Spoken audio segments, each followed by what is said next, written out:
lihat indukan jangkriknya? Iya, bisa ada di ya? belakang.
Jangkrik Ciliring, dari rumah Jangkrik Ciliring. Nah ini nih yang kotak-kotak hijau itu untuk tempat bertelurnya ya Mas Rio ya? Iya, kalau yang di bagi ini tempat bertelurnya jangkrik.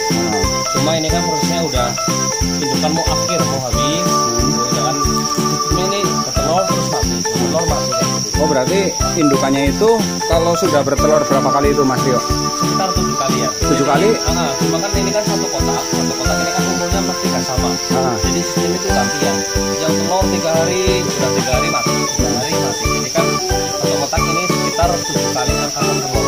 7 kali angkatan telur, jadi sekitar 21 hari. 21 hari ya? Per satu kotak. Berarti kalau udah 21 hari itu indukan diganti semua? Diganti semua, kayak yang ini. Ini kan ini udah mati semua. Oh yang ini. Yang ini nih. Afkir namanya. Afkir berarti udah indukan udah pada mati. Iya. Juga ada yang masih hidup, cuma kan proses telurnya itu udah habis. Udah habis. Jadi dialihkan buat pakan ayam atau pakan ikan kayak gitu.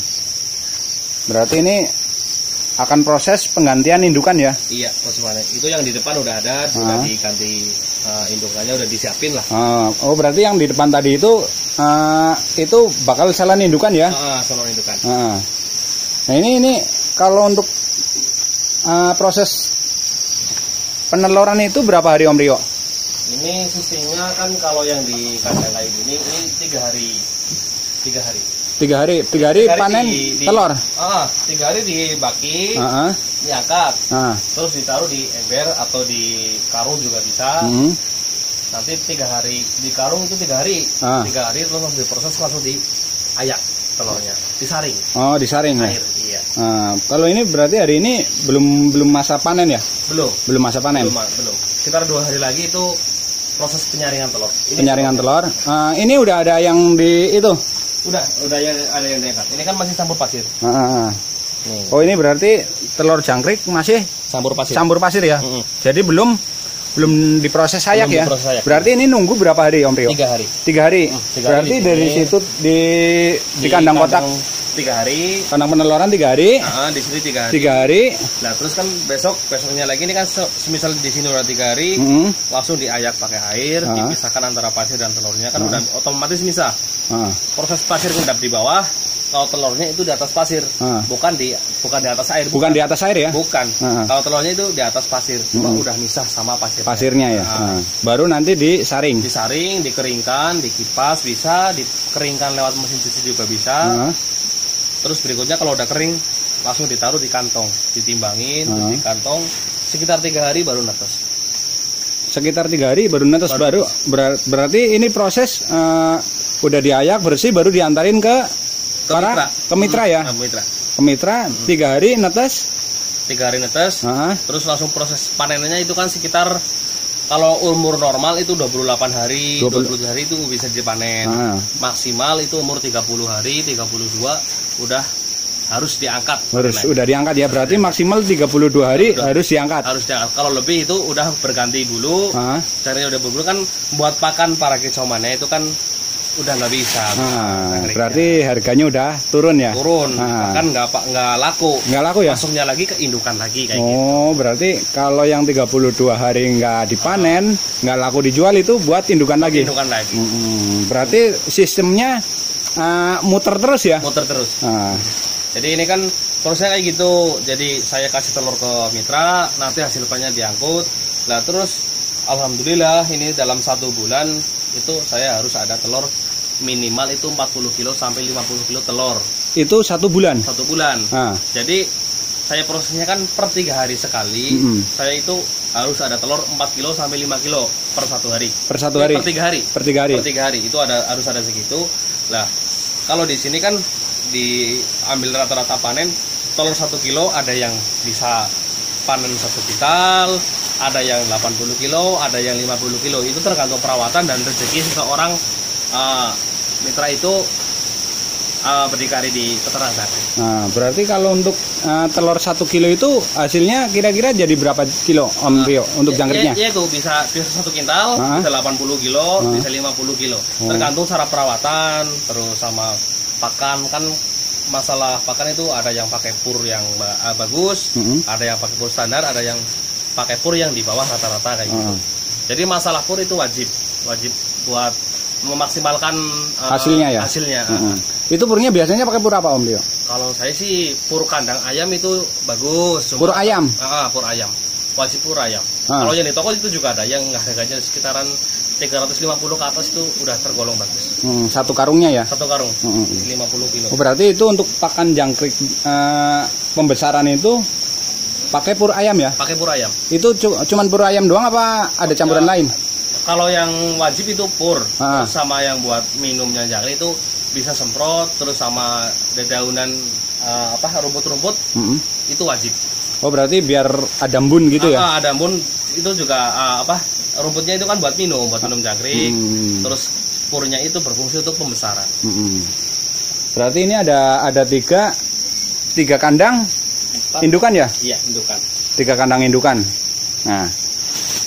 Nah ini nih tempatnya nih namanya nih. Umah Jangkrik Ciliring. Nah tempatnya ada di mana ya Om Rio? Di Desa Jati, Kecamatan Binangun, Kabupaten Cilacap, RT 10 RW 05. RT 10 RW 05, Desa Jati, Kecamatan Binangun, Kabupaten Cilacap. Ya, bersama Om Rio. Oke Mas Rio, tadi kan kita udah lihat-lihat tuh kandang dari peternakan indukan jangkriknya. Nah, mungkin barangkali ada teman-teman hobi manuk yang pengen pesen atau pengen jadi reseller atau jadi mitra juga bisa. Mitra pembesaran ya untuk buat jangkriknya dari Umah Jangkrik Ciliring. Itu gimana caranya itu Mas Rio? Kalau mau jadi mitra apa jadi reseller? Ya mungkin mau jadi mitra atau reseller gitu. Apa dua-duanya saya terangin? Dua-duanya aja sekalian, dikupas aja sekalian biar teman-teman hobi manuk itu paham dengan tujuan kita. Iya. Jadi kalau misal jadi mitra lah ya Om, kalau jadi mitra itu prosesnya kayak gini. Jadi saya telur kasih juga tergantung. Jadi pembayaran telur juga cash, nanti juga saya ambilnya juga cash. Kan saya kasih telur ya Om, saya kasih telur semisal 1 kilo. Nah masalah perawatan dan pakan dan lain-lain itu kan saya tetap ajarin dari nol sampai nanti mereka bisa. Saya ajarin terus kayak gitu. Nanti hasil panennya juga saya tarik. Juga minimum pengambilan itu kan harga kan nggak selalunya stabil. Gitu ya? Harganya kadang naik kadang turun ya. Yang lebih tepatnya ini harga jangkrik persis banget itu kayak harga cabai. Gampang banget turun, gampang banget naik kayak gitu. Berarti Om Rio ngikutin perkembangan ya? Perkembangan. Di saat naik ya ikut naik. Di saat turun ya ikut turun.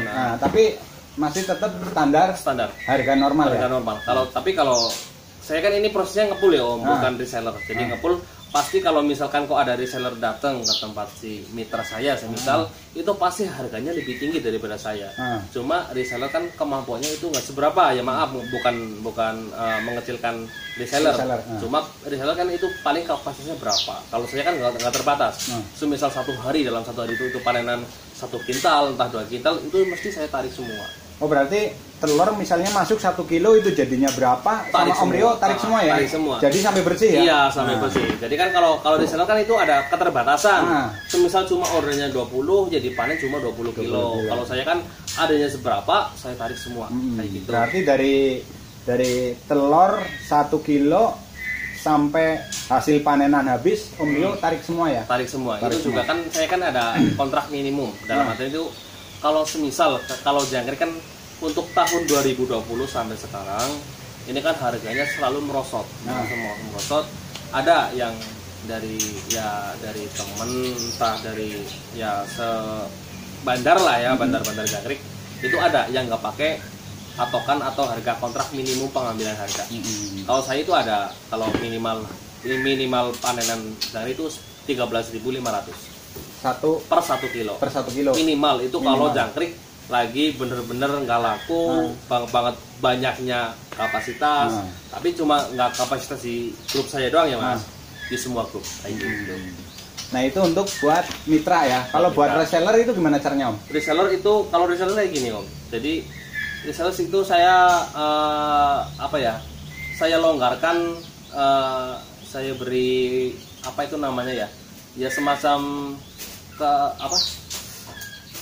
buat keringanan reseller. Misalnya gini Om. Tapi ya juga tergantung prosesnya, dia ikut aku udah lama belum.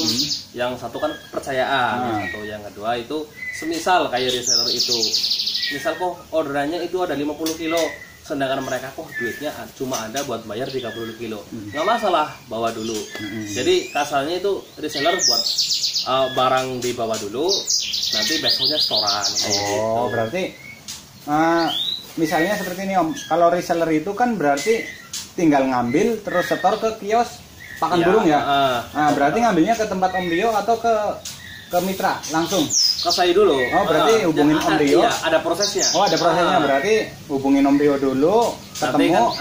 Nanti kan saya kan bisa, misal lagi panen di sana, ya reseller ya ke sana bisa, saya antar juga bisa, atau ngambil di rumah juga bisa. Berarti tinggal terima beres, yang penting komunikasi tetap. Komunikasi yang pertama ya. Sama garansi. Kalau saya kan sistemnya itu lebih mengutamakan kualitas sama kuantitas lah. Jadi semisal kok 1 karung, proses garansinya itu 1 karung itu kan prosesnya 1 kilo, murni 1 kilo. Semisal kok ada yang kurang 7 on atau entah isinya cuma 8 on, 9 on, itu saya ganti semua. Berarti misalnya si Om kan 1 karung intinya 1 kilo ya, bersih ya. Bersih. Misalnya dari mitra itu, dari pelanggan itu, cuman ada yang timbangannya 8 on, ya itu kan nggak semuanya. Misalnya 1 kali panen misalnya 30 kilo, itu kan berarti 30 karung. Nah, di antara 30 karung itu ada yang isinya 8 on. Mungkin kan itu kan kesalahan tim panen. Kemarin saya kan juga ada sendiri. Itu mungkin kesalahan tim panen, ada yang lelah atau entah ada yang lupa. Itu saya bergaransi. Misalnya kok ada yang isinya cuma 8 on. 8 on. Berarti saya yang 2 on tambahin. Nanti berikutnya potong nota berikutnya. Berarti dari potongan pembayaran ya? Iya, potongan pembayaran. Terus juga ada proses kematian. Misal kayak reseller itu bawa 10 kilo, kok ada yang mati 2. Tapi bukan kesalahan reseller. Semisal kok jangkriknya yang kurang sehat, saya ganti semua. Jadi kalau tim jangkriknya itu 1 karung kok mati setengah kilo, mati 3 on, saya garansi itu 1 kilo. Garansinya ya? Garansi 1 kilo. Jadi misal kalau per 1 karung itu mati 2 on, berarti kan masih 8 on. Saya gantinya itu bukan 2 on, bukan 2 on Mas. Jadi saya ganti itu 1 kilo. 1 kilo ya. Jadi buat si pelanggan jadi enak, resellernya namanya juga tetap harus kayak gitu. Benar. Nah, buat teman-teman yang pengen jadi resellernya, boleh juga hubungin di Om Rio-nya langsung. Di nomor WA-nya berapa Om Rio? Nomor WA-nya 083 862 323 965. Nah, kalau yang kurang jelas nanti saya selipin di deskripsi. Nah, jadi semuanya, IG, Facebook, nomor WA, nanti cek aja di deskripsi biar lebih jelas. Kalau yang pengen jadi mitra atau jadi reseller bisa hubungin langsung Om Rio di kontak-kontak tersebut lewat IG, lewat Facebook atau lewat WA langsung. Nah, pokoknya ini juga nggak terbatas buat lokalan daerah sini ya. Nah, berarti pengiriman bisa ke luar kota juga? Bisa keluar kota juga bisa. Misal ke Bekasi atau entah ke Bekasi, ke Jogja dan sebagainya itu ya perkiraan kalau masih di perjalanan 8 jam 10 jam masih sanggup. Tapi kalau perjalanan di atas 10 jam nggak sanggup ya. Masalahnya itu resiko kematian di jangriknya ya. Berarti buat teman-teman yang mungkin di luaran daerah Cilacap ini yang pengen jadi reseller mungkin di daerah Jakarta atau Tangerang, Bekasi atau Jogja, Semarang masih bisa ya? Semarang masih bisa pokoknya yang maksimal perjalanan itu 10 jam itu masih dijangkau sama Om Rio. Jadi masih bisa dikirim oleh Om Rio. Nah, buat teman-teman hobi manuk yang butuh jangkrik, yang mau jadi reseller bisa hubungin Om Rio. Yang penting jaraknya itu untuk perjalanan waktunya maksimal 10 jam. Nah, itu bisa dikirim oleh Om Rio. Ya itu, misalkan masalah harga kan setiap daerah itu beda ya Om. Kalau semisal harganya nggak cocok, kan saya masih bisa nego. Kalau di sini saya masih ada untung atau entah enggak. Kalau saya untungnya sih nggak perlu banyak. Yang penting itu yang lancar ya. Walaupun sedikit tapi lancar ya. Memperpanjang ya. Ya itu alhamdulillah kan ya armada juga ada buat kirim-kirim. Tapi semisal kok orderannya itu cuma 20 kilo, entah 50 kilo, entah 1 kintal. Kalau minimal keluar daerah kan saya kirimnya harus 1,5 kintal sampai 2 kintal. Oh, berarti ada pemesanan minimal ya? Ada. Kalau untuk luar daerah. Kalau luar daerah minimal berapa? Minimal 1,5 kintal sampai 2 kintal. 1,5 kintal atau 2 kintal itu bisa dikirim ke luar daerah Cilacap. Tapi kalau misal orderannya cuma 1 kintal atau 50 kilo, itu saya bisa titipin ke lewat mobil barang bisa, lewat bis juga bisa. Oh, berarti tapi tetap masih bisa pengiriman ya? Masih bisa pengiriman walaupun kurang dari 1 kintal, tapi kalau lebih dari 1,5 kintal itu Om Rio sendiri yang jalan ya? Iya, nah, itu kalau yang 1,5 kintal atau lebih itu Om Rio yang nganterin sendiri. Tapi kalau yang kurang dari 1 kintal paling penitipan melalui travel atau bis ya, bus malam ya. Iya. Nah, itu beda dijemput. Nah, pokoknya kalau yang kurang puas atau kurang jelas bisa ngobrol-ngobrol langsung dengan Om Rio lewat nomor teleponnya, nomor WA-nya, IG-nya, Facebook-nya, dijapri langsung biar ngobrolnya lebih enak dan lebih jelas. Oke, salam hobi manuk dari DRN dan Om Rio. Terima kasih.